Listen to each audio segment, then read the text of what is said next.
देश के दुश्मनों पर एनआईए का करारा प्रहार।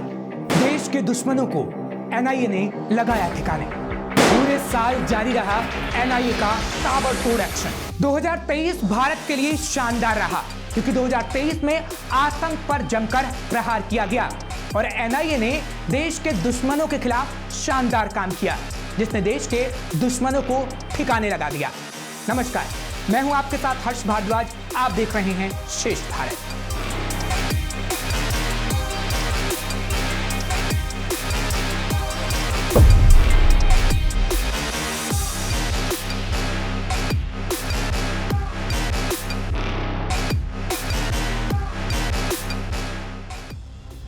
ये तो आप जानते ही होंगे कि इतिहास में ऐसे दिन भी दर्ज हैं जब भारत की सीमाओं पर और आंतरिक हिस्सों में देश के दुश्मनों ने हमला कर बड़ा नुकसान पहुंचाने की कोशिश की।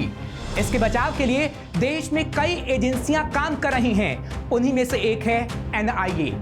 2023 में एनआईए ने भारत के कई दुश्मनों को ठिकाने लगाने का काम कर दिया है।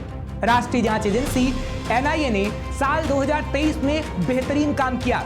एजेंसी ने बीते साल में 628 आरोपियों की गिरफ्तारी की, वहीं सजा दिलाने की दर 94% से ऊपर रही। इसके अलावा एजेंसी ने आतंकवादियों, ड्रग तस्करों, मानव तस्करों के साथ ही देश के खिलाफ काम करने वालों पर नकेल कसी, जिससे एनआईए की काफी तारीफ भी हो रही है। एनआईए ने आतंकवादियों, गैंगस्टरों, ड्रग तस्करों, मानव तस्करों और राष्ट्रीय हितों के खिलाफ काम करने वाले अन्य अपराधियों के खिलाफ अपनी लड़ाई को अंजाम दिया। एनआईए के प्रयासों की बदौलत ही ब्रिटेन, अमेरिका, कनाडा में भारतीय उच्चायोगों पर बर्बरता से संबंधित मामलों में 43 संदिग्धों की पहचान की गई। इसके अलावा हाल ही के महीनों में इन मामलों की अपनी जांच को एनआईए ने आगे बढ़ाते हुए 50 से ज्यादा छापे मारे और तलाशी ली। एजेंसी ने हमलों के पीछे की साजिश से जुड़े भारत में 80 लोगों से पूछताछ की, यानी एनआईए का ताबड़तोड़ एक्शन जारी रहा। इतना ही नहीं, जो आंकड़े सामने आए हैं वो बताते हैं कि कैसे आतंकवादियों पर एनआईए ने वार किया। इसके बारे में भी हम आपको जरूर बताएंगे, लेकिन आप पहले समझ लीजिए कि आखिर एनआईए है क्या और कैसे काम करती है। एनआईए का पूरा नाम नेशनल इन्वेस्टिगेशन एजेंसी है, जिसे राष्ट्रीय जांच एजेंसी के नाम से भी जाना जाता है। साल 2008 में मुंबई में हुए आतंकी हमलों के बाद एनआईए को बनाया गया था। एनआईए का गठन 31 दिसंबर 2008 को किया गया। भारत की संसद के पारित अधिनियम के तहत इसका गठन हुआ। राष्ट्रीय जांच एजेंसी विधेयक 2008 के अंतर्गत इससे बनाया गया। इस संस्था के पहले महानिदेशक राधा विनोद राजू थे, जिनका कार्यकाल 31 जनवरी 2010 को समाप्त हुआ था।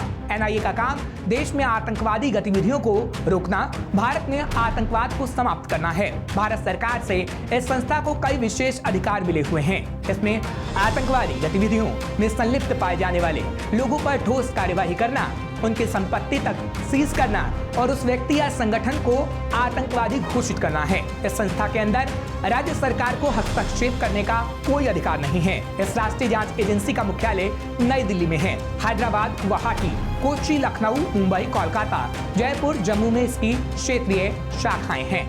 तो अब आप समझ गए होंगे कि एनआईए आखिर है क्या, कब बनी और कैसे काम करती है। दरअसल एनआईए हमेशा से आतंकवादियों पर वार और प्रहार करती रही है। 2023 में भी एनआईए का काम शानदार रहा। एजेंसी ने 2023 में आतंकवादियों पर बड़ी कार्रवाई की। 68 मामले दर्ज किए, जिनमें कई राज्यों में जिहादी आतंकवाद से संबंधित 18, जम्मू कश्मीर से संबंधित 3, वामपंथी उग्रवाद से संबंधित 12, पंजाब में आतंकवादी और संगठित अपराधों से संबंधित हैं। एनआईए 2023 के शुरुआती 6 महीनों में ही 47 आरोपियों को ट्रैक करने और गिरफ्तार करने में कामयाब रही, जो आतंकवाद में संलिप्त पाए गए। ये पिछले साल की तुलना में 14% ज्यादा रहा और ये आंकड़े ये साबित कर रहे हैं कि कैसे आतंकियों पर एनआईए का एक्शन जारी रहने वाला है, क्योंकि ये आंकड़े एनआईए की तरफ से ही जारी किए गए हैं। 2023 में एनआईए की सजा दिलाने की दर 94% रही। एजेंसी ने 625 आरोपियों को गिरफ्तार किया, 156 बैंक खातों सहित 240 संपत्तियों की कुर्की की। इन संपत्तियों की कुल कीमत लगभग 56 करोड़ रुपए है। 2023 में गिरफ्तारियों में 28% तक की वृद्धि देखने को मिली। ये 2022 में 490 से बढ़कर इस साल 625 हो गई, जबकि इस साल IS मामलों में 65 आरोपियों को गिरफ्तार किया गया। एजेंसी ने जिहादी आतंकी मामलों में 114, मानव तस्करी के मामलों में 45, आतंकवादी और संगठित आपराधिक गतिविधियों के लिए 28, वामपंथी उग्रवाद संबंधित यानी LWE मामले में 76 आरोपियों को गिरफ्तार किया।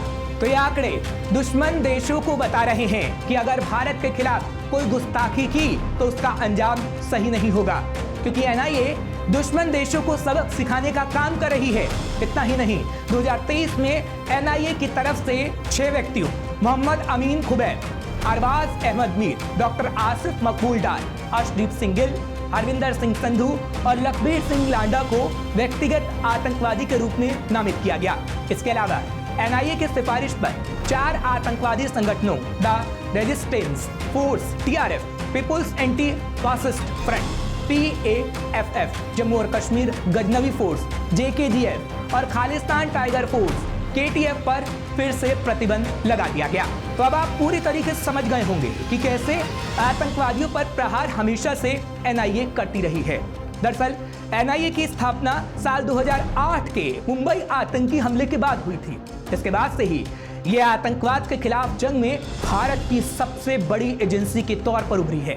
इसके अलावा इस एजेंसी ने कश्मीरी अलगाववादी समूहों, इस्लामिक जिहादियों और माओवादी नेटवर्क पर भी नकेल कसने का बखूबी काम किया, जो ये बताता है कि NIA कितना बेहतर काम कर रही है और आगे आने वाले समय में कैसे आतंकियों और दुश्मन देशों पर प्रहार जारी रखने वाली है। ऐसी और खबरों के लिए आप देखते रहिए श्रेष्ठ भारत।